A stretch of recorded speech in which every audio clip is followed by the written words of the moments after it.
కొద్ది రోజుల క్రితం వరకు సోషల్ మీడియాలో పెద్ద చర్చకు దారితీసిన రా ఎన్టీఆర్ సంస్థ ఇప్పుడు అనూహ్యంగా బ్రేక్ వేసింది. 100 కోట్ల రూపాయలతో సేవా కార్యక్రమాలు చేపడతామని, ఊరు వాడ పేరుతో గ్రామాల అభివృద్ధికి కృషి చేస్తామని ప్రకటించిన ఆ సంస్థ ఇప్పుడు తమ కార్యకలాపాలను పూర్తిగా నిలిపివేస్తున్నట్లుగా ప్రకటించింది. అంతేకాదు, విజయం సాధించిన వారందరికీ తమ అభినందనలంటూ చేసిన పోస్ట్ అయితే ఇప్పుడు మరింత చర్చకు కారణమైంది. జూనియర్ ఎన్టీఆర్ అభిమానుల పేరిట ఏర్పాటైనట్లుగా చెప్పుకున్న రా ఎన్టీఆర్ సంస్థ గురించి రీసెంట్ గా పెద్ద ఎత్తున చర్చ జరిగింది. రాష్ట్ర వ్యాప్తంగా భారీ స్థాయిలో సేవా కార్యక్రమాలు నిర్వహిస్తామని, ఇందుకోసం సుమారుగా 100 కోట్ల నిధులు వినియోగిస్తామని సంస్థ ప్రతినిధులు ప్రకటించారు. దీంతో సోషల్ మీడియాలో ఒక్కసారిగా సంస్థపై దృష్టి పడింది. కొందరు దీనిని తమిళ హీరో విజయ్ అభిమాన సంఘాల కార్యకలాపాలతో పోలుస్తూ భవిష్యత్తులో ఎన్టీఆర్ రాజకీయ ప్రవేశానికి ఇది సిగ్నలా అని చర్చను కూడా తెరపైకి తీసుకొచ్చారు.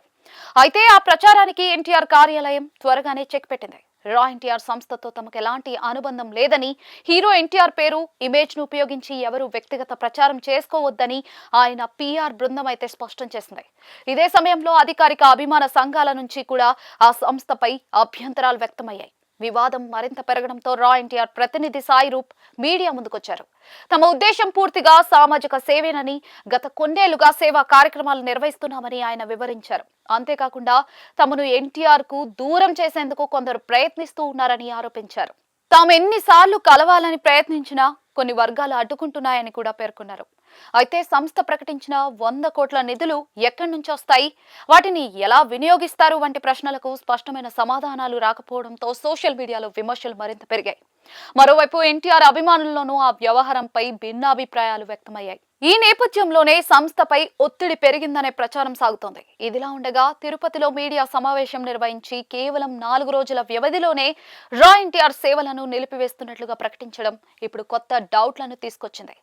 నిజంగానే కొందరు ఆ కార్యక్రమాన్ని అడ్డుకున్నారా, లేక వివాదాలు మరింత పెరగకుండా ఉండేందుకే నిర్ణయం తీసుకున్నారా అన్న ప్రశ్నలు వినిపిస్తూ ఉన్నాయి. అయితే తమ నిర్ణయానికి గల అసలు కారణాలను మాత్రం రా ఎన్టీఆర్ నిర్వాహకులు ఇప్పటి వరకు వెల్లడించలేదు. దీంతో ఆ వ్యవహారంపై స్పష్టత రావాలంటే సంస్థ ప్రతినిధులు మరోసారి మీడియా ముందుకు రావాల్సిన పరిస్థితి కనిపిస్తుంది.